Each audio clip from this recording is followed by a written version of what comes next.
بسم اللہ الرحمن الرحیم۔ عمر بن خطاب رضی اللہ تعالیٰ عنہ نے رسول اللہ صلی اللہ علیہ وسلم سے پوچھا کہ کیا ہم میں سے کوئی جنابت کی حالت میں سو سکتا ہے؟ رسول اللہ صلی اللہ علیہ وسلم نے فرمایا، ہاں، وضو کر کے جنابت کی حالت میں بھی سو سکتے ہو۔ مدینہ کے کسی راستے پر نبی کریم صلی اللہ علیہ وسلم سے ان کی ملاقات ہوئی۔ اس وقت ابو ہریرہ جنابت کی حالت میں تھے۔ ابو ہریرہ رضی اللہ تعالیٰ عنہ نے کہا کہ میں پیچھے رہ کر لوٹ گیا اور غسل کر کے واپس آیا تو رسول اللہ صلی اللہ علیہ وسلم نے دریافت فرمایا کہ اے ابو ہریرہ، کہاں چلے گئے تھے؟ انہوں نے جواب دیا کہ میں جنابت کی حالت میں تھا، اس لیے میں نے آپ کے ساتھ بغیر غسل کے بیٹھنا برا جانا۔ آپ صلی اللہ علیہ وسلم نے ارشاد فرمایا، سبحان اللہ، مومن ہرگز نجس نہیں ہو سکتا۔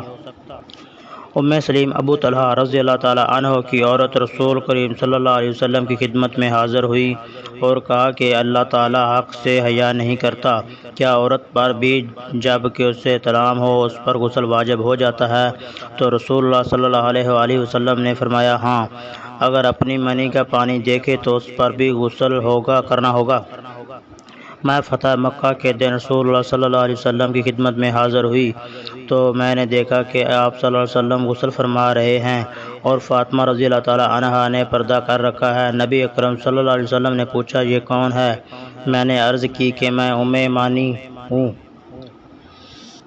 اور حضرت عائشہ رضی اللہ تعالیٰ عنہا نے فرمایا کہ میں اور رسول کریم صلی اللہ علیہ وسلم ایک ہی برتن میں غسل کرتے تھے، ہم دونوں اس سے چلو بھر پانی لیتے تھے۔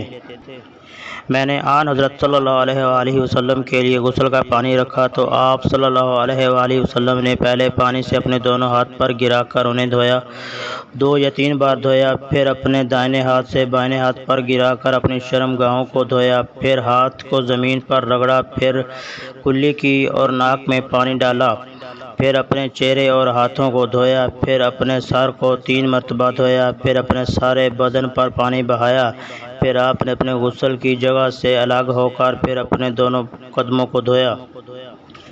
نبی کریم صلی اللہ علیہ وسلم نے غسل جنابت کیا تو اپنے پہلے شرمگاہوں کو اپنے ہاتھوں سے دھویا، پھر ہاتھوں کو دیوار پر رگڑ کر دھویا، پھر نماز کی طرح وضو کیا، اور جب آپ غسل سے فارغ ہو گئے تو اپنے دونوں پاؤں کو دھوئے۔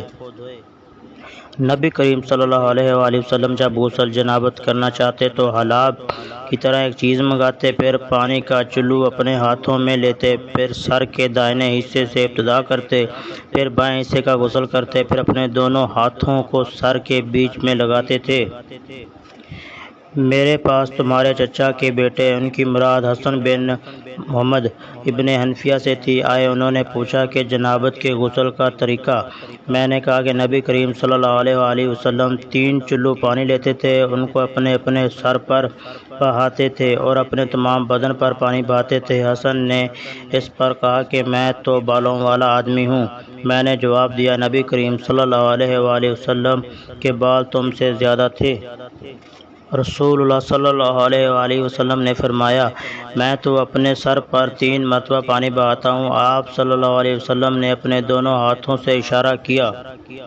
وہ اور ان کے والد جناب زین العابدین جابر بن عبداللہ کے پاس تھے اور کچھ اور لوگ بھی بیٹھے ہوئے تھے۔ ان لوگوں نے آپ سے غسل کے بارے میں پوچھا تو آپ صلی اللہ علیہ وسلم نے فرمایا کہ ایک سا کافی ہے۔ اس پر ایک شخص بولا، یہ مجھے تو کافی نہ ہوگا۔ حضرت جابر بن رضی اللہ تعالیٰ عنہ نے فرمایا کہ یہ ان کے لیے کافی ہوتا جن کے بال تم سے زیادہ تھے اور جو تم سے بہت بہتر تھے، یعنی رسول اللہ صلی اللہ علیہ وسلم۔ پھر آپ حضرت جابر بن رضی اللہ تعالیٰ عنہ نے ایک کپڑا پہن کر ہمیں نماز پڑھائی۔